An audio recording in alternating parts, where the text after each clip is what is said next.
나눔 서재를 찾아주셔서 진심으로 감사합니다. 오늘도 지혜를 나누는 소중한 시간이 되길 기원합니다. 오늘은 책 노자에게 유연함을 배우다에 실려있는 이야기를 들려드리겠습니다.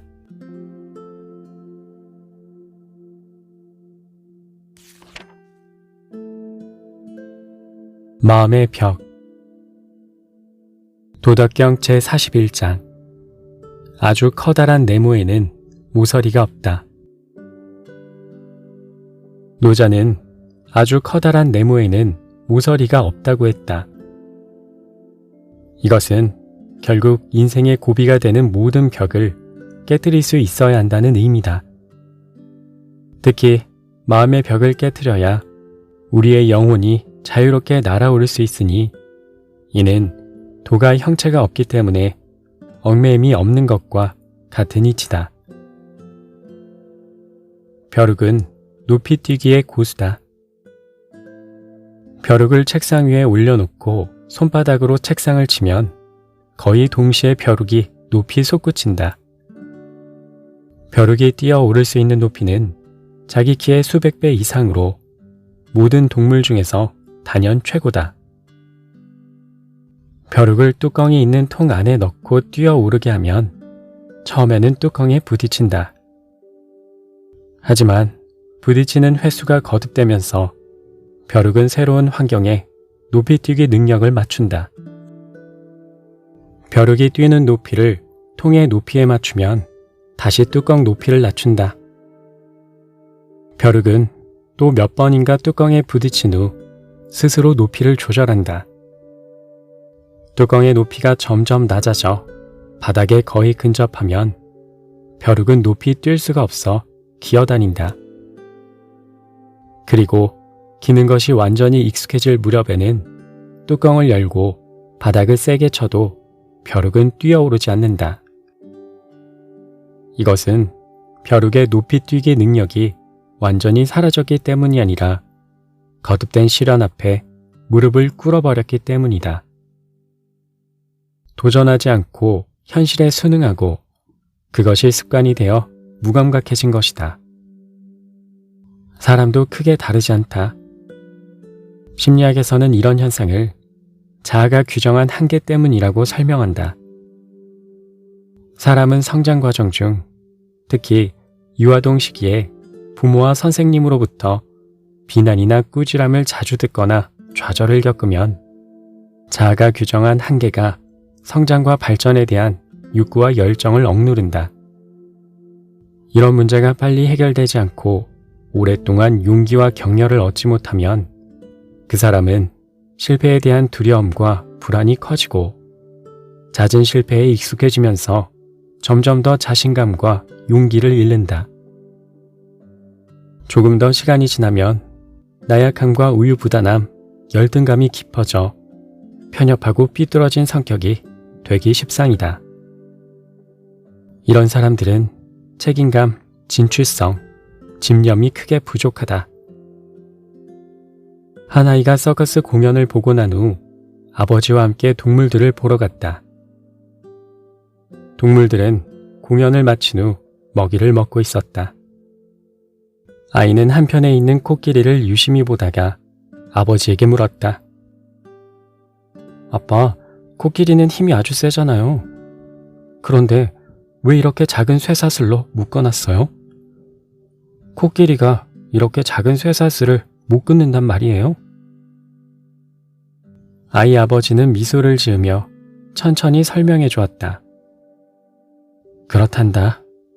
코끼리는 이 작은 쇠사슬을 끊지 못한단다. 이 코끼리는 아기였을 때부터 저 작은 쇠사슬에 묶여 있었어. 그때는 아기 코끼리였기 때문에 힘이 세지 않았어.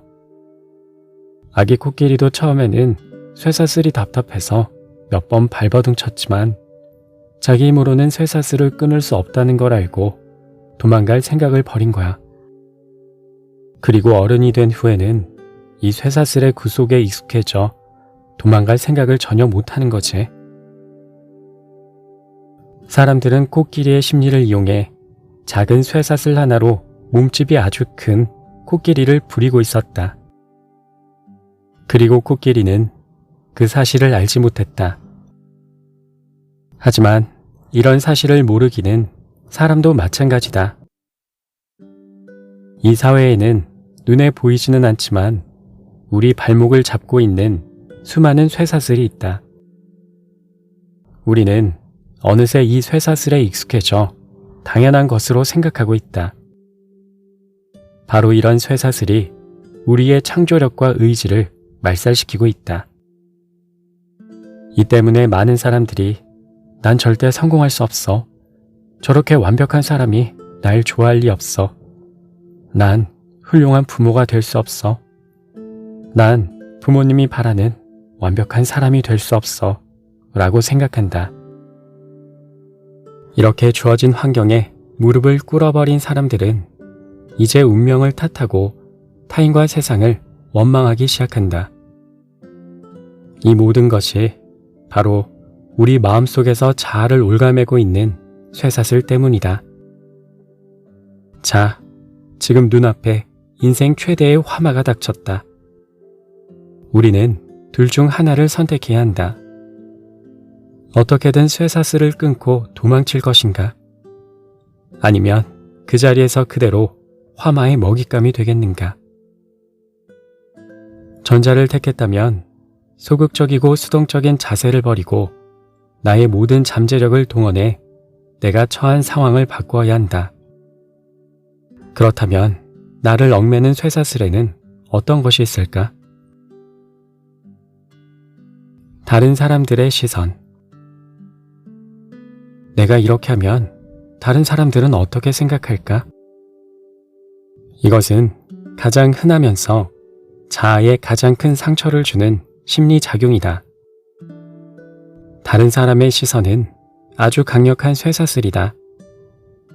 우리의 창의력과 인격에 큰 상처를 주고 원래 가지고 있던 능력을 철저히 말살시켜 제자리에 주저앉게 만든다.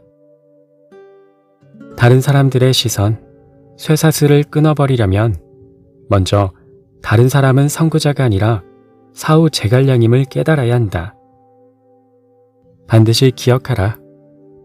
다른 사람이 뭐라 말하든 내 인생은 내가 결정한다. 정해진 운명. 이건 역시 가장 흔한 쇠사슬 중 하나다. 일반적으로 사람들은 실패하는 순간 최초의 동기는 철저히 밟아버린다. 그리고 이렇게 실패를 합리화한다. 이럴 줄 알았어. 왜 진즉에 깨닫지 못했을까? 이런 생각은 나를 보잘것없는 존재로 만들고 나의 능력을 명확히 파악할 수 없게 한다. 이런 심리를 극복하기 위해 반드시 알아둬야 할 사실이 있다. 후회는 어떤 상황에서도 약이 되지 않는다는 것이다. 정해진 운명의 쇠사슬을 끊어버리기 위해서는 사고방식을 완전히 바꿔야 한다. 성공과 실패는 운명이 아니라 내가 생각하고 행동한 결과인 것이다. 가능한 적극적인 자세로 나 자신과 끊임없이 대화하라.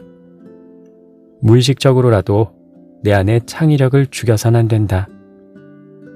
창의력은 인생에서 가장 소중한 재산이기 때문이다. 실패할지도 몰라 가 아니라 나는 꼭 성공할 것이다 라고 생각하라. 나는 실패자가 아니라 나는 승리자라고 생각하는 것만으로도 성공에 큰 도움이 된다. 내가 나의 정신과 마음을 지배할 수 있다면 나의 행동과 그 결과도 내가 만들 수 있다. 이미 늦었어. 많은 실패자들이 언제나 이미 늦었어, 벌써 물 건너갔어 라고 생각하기 때문에 쉽게 현실과 타협하고 모든 불이익을 감수하며 고통스러워한다. 너무 늦어서 쇠사슬에 매여 있는 사람은 정말 다양하다. 첫 사업에 실패하고 영원히 재기할 수 없을 거라고 생각하는 30대 청년 사업가. 너무 나이 들어 재혼할 수 없을 거라고 생각하는 40대 이혼녀. 10년 전에 일생일대에 투자 기회를 놓쳤다며 아쉬워하는 사장님 등. 너무 늦었어 쇠사슬을 끊어버리려면 먼저 성공한 사람들을 살펴보자. 그 중에는 어려운 상황임에도 불구하고 과감한 도전 정신을 가지고 끈기와 노력을 실천하는 사람이 적지 않다. 특히 봄뇌에는 죽을 때까지 실을 뽑고 초는 재가 될 때까지 촛농을 흘린다 라는 옛말처럼 성공과 나이는 전혀 무관하며 도전은 죽을 때까지 계속되어야 한다. 과거의 잘못. 사람들이 재도전을 망설이는 이유는 대부분 과거의 실패, 그로 인한 깊은 상처 때문이다. 자라보고 놀란 가슴은 소뚜껑만 보고도 놀라는 법이다. 하지만 의지가 확고한 사람은 과거의 잘못에 대한 명확한 반성과 철학이 있기 때문에 다시 도전해서 원하는 결과를 만들어낸다. 실패를 인생의 수업료라고 생각하면 시간적으로나 금전적으로 전혀 손해본 것이 없다. 과거의 잘못이나 실수에 연연하지 말라. 그것은 실패가 아니라 일종의 인생 수업이다. 사람은 많이 배우고 경험할수록 성숙해지는 법이다. 이러한 심리적 쇠사슬은 모두 우리 삶의 커다란 짐이다. 이 짐을 내려놓아야만 가벼운 발걸음으로 전진하는데 집중할 수 있다. 우리의 열정이 이끄는 대로 우리의 이상향을 향해 나아가자. 실패를 두려워하지 말고 다른 사람의 시선 따위 신경 쓰지 말자. 이렇게 모든 심리적 쇠사슬을 끊어버리면 진정한 자유와 행복을 얻을 수 있다.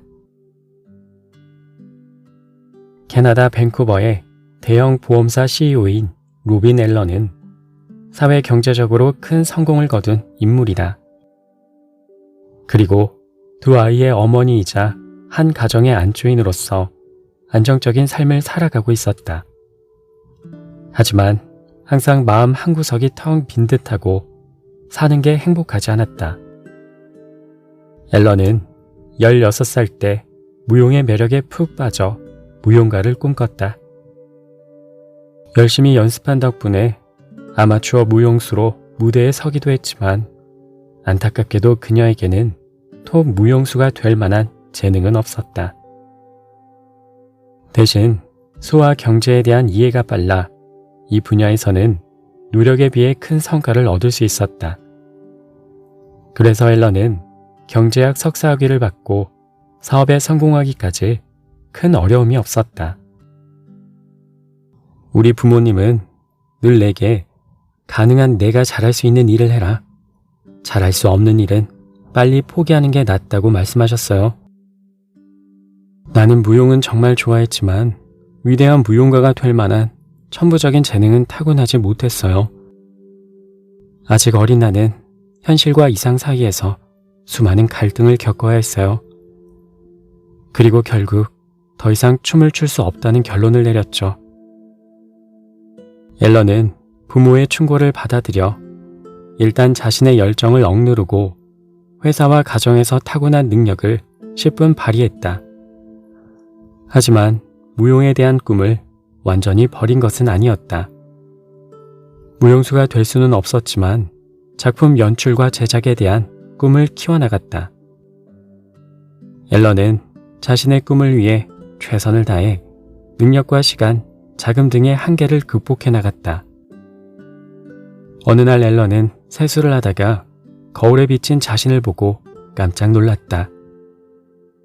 이제 겨우 32살인데 거울 속에 비친 모습은 완전히 할머니였다. 이제는 정말 두 번 다시 무대에 오를 수 없겠다는 생각이 들었다. 내 이상을 실현시킬 수 없는 인생은 아무런 의미가 없다. 앨런은 당장 택시를 타고 무용학원으로 향했다. 모두가 그녀를 비웃겠지만 어쩌면 혼자 무대에 올라야 할지도 모르겠지만 그래도 꼭 꿈을 이루고 싶었다. 32살의 앨런은 예전처럼 꿈을 실현하기 위해 현실을 포기할 필요가 없음을 깨달았다. 그동안 나는 막대한 노력과 열정을 쏟아 부어야 하는 일을 하려면 나머지 다른 일에는 전혀 신경을 쓸 수 없다고 생각했어요. 무용을 하면서 회사에 다니고 아이를 돌보는 건 불가능한 일이었죠. 하지만 지금은 달라요. 다시 무용을 시작한 후로 능률이 올라 업무 실적이 훨씬 좋아졌죠.